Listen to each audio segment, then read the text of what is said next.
La parole est à l'Algérie. First of all, Merci, Monsieur le Président. Avant tout, je vous remercie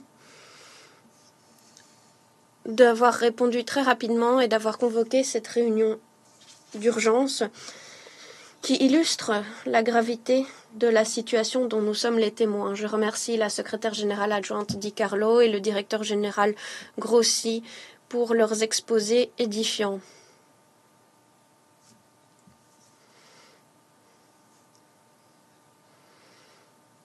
Dès le début de nos travaux au Conseil, nous vous avons systématiquement mis en garde quant au risque immense d'une conflagration régionale entraînée par de nombreuses actions illégales et les nombreuses provocations d'Israël. Les événements d'aujourd'hui, malheureusement, sont venus confirmer la légitimité de ces mises en garde.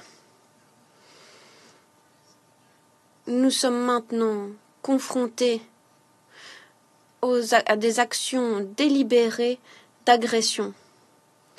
L'armée israélienne a procédé à des frappes coordonnées contre le territoire de l'Iran, ciblant tant des infrastructures militaires que des infrastructures civiles.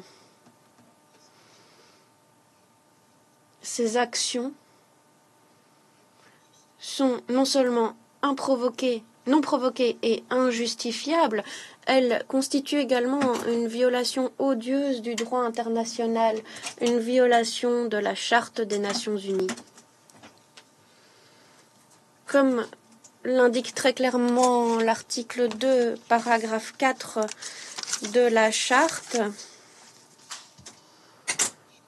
les membres de l'organisation s'abstiennent dans leurs relations internationales de recourir à la menace ou à l'emploi de la force, soit contre l'intégrité territoriale ou l'indépendance politique de tout État,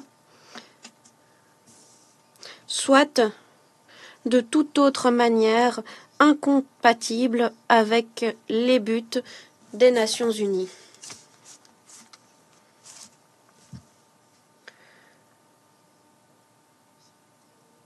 La force unilatérale ou encore l'idée de vouloir procéder à des frappes préventives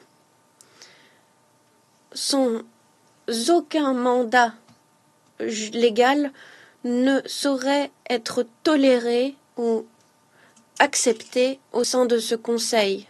À nouveau, ces attaques nous démontrent que ces actions préventives ne préviennent que la paix et n'empêchent que la paix. Les justifications des responsables israéliens sont donc inacceptables. Et erronées. Ces justifications nous proviennent d'un État membre de l'ONU qui agit hors du cadre du traité de non-prolifération.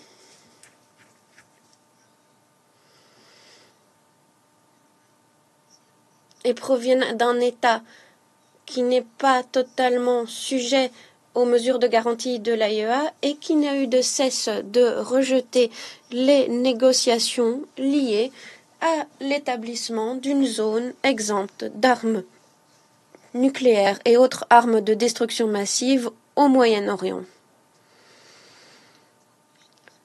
Dans le communiqué publié ce matin, l'AIEA a rappelé les nombreuses résolutions de la conférence générale portant sur la question des attaques militaires contre des infrastructures nucléaires et a indiqué que toute attaque armée ou toute menace contre des infrastructures nucléaires utilisées à des fins pacifiques constitue une violation des principes de la Charte des Nations Unies, une violation du droit international et une violation du statut de l'agence. En outre, l'AIEA a systématiquement souligné que des attaques armées contre des infrastructures nucléaires pourraient donner lieu à des conséquences radiologiques graves allant bien au-delà des frontières touchées par l'attaque, de l'État touché par l'attaque. Chers collègues,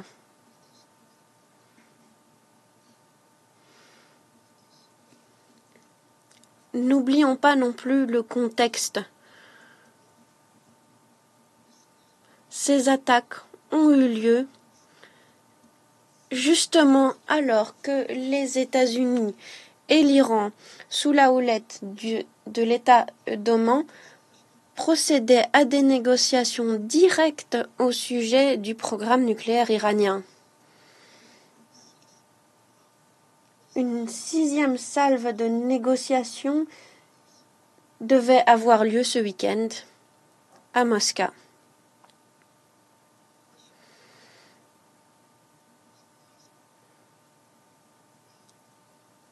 Il convient donc de se poser la question suivante.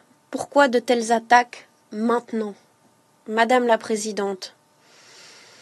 Le recours à la force sans autorisation du Conseil de sécurité, sans raison légitime de légitime défense ou sans application de l'article 51 de la Charte, hypothèque les fondements mêmes de l'ordre juridique international.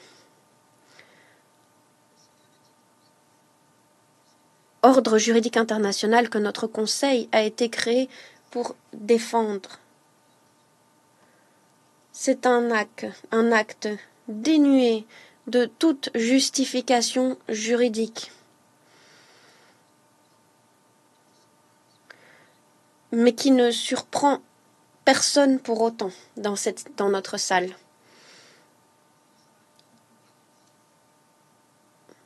Oui.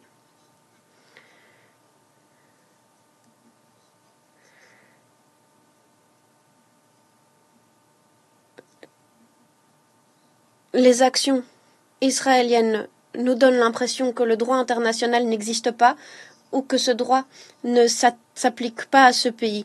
Et Israël sème le chaos dans la région, dans l'ensemble du Moyen-Orient. Son comportement est indigne d'un État membre des Nations Unies. Nous sommes les témoins d'agressions répétées. Nous sommes les témoins du bombardement de la capitale du Liban, de l'occupation de nouveaux territoires en Syrie, au Liban, en Palestine. Et nous sommes les témoins de violations répétées de la souveraineté syrienne, y compris l'enlèvement de civils, comme cela a eu lieu hier encore. À Gaza,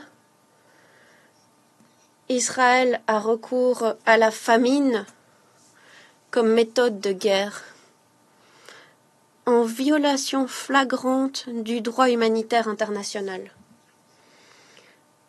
Un génocide se déroule sous nos yeux, sous vos yeux. C'est le comportement d'un État voyou. Pourtant, certains se demandent toujours pourquoi le Moyen-Orient est toujours aussi instable.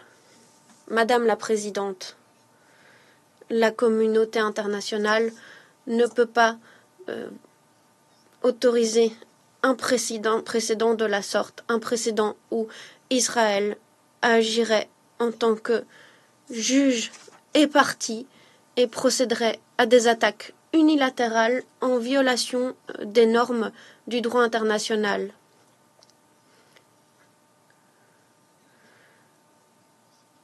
Nous risquerions de saper la légitimité du Conseil ainsi que l'autorité de la Charte des Nations Unies elle-même. Nous devons réaffirmer collectivement que les principes consacrés par la Charte ne sont pas facultatifs. Il s'agit d'obligations contraignantes, l'interdiction du recours à la force, le respect de la souveraineté des États membres. Voilà les piliers qui sous-tendent notre système international. Nous le rappelons à nouveau, le droit doit l'emporter sur la force. Aucun objectif politique, aucune stratégie ne pourrait venir justifier des mesures bafouant des principes dont dépend notre paix internationale. Que les choses soient claires. Défendre le droit international, ce n'est pas un choix, c'est un devoir. Un devoir qui s'applique en toutes circonstances, sans exception. Sans exception. Je vous remercie. Je remercie le représentant de l'Algérie pour cette intervention.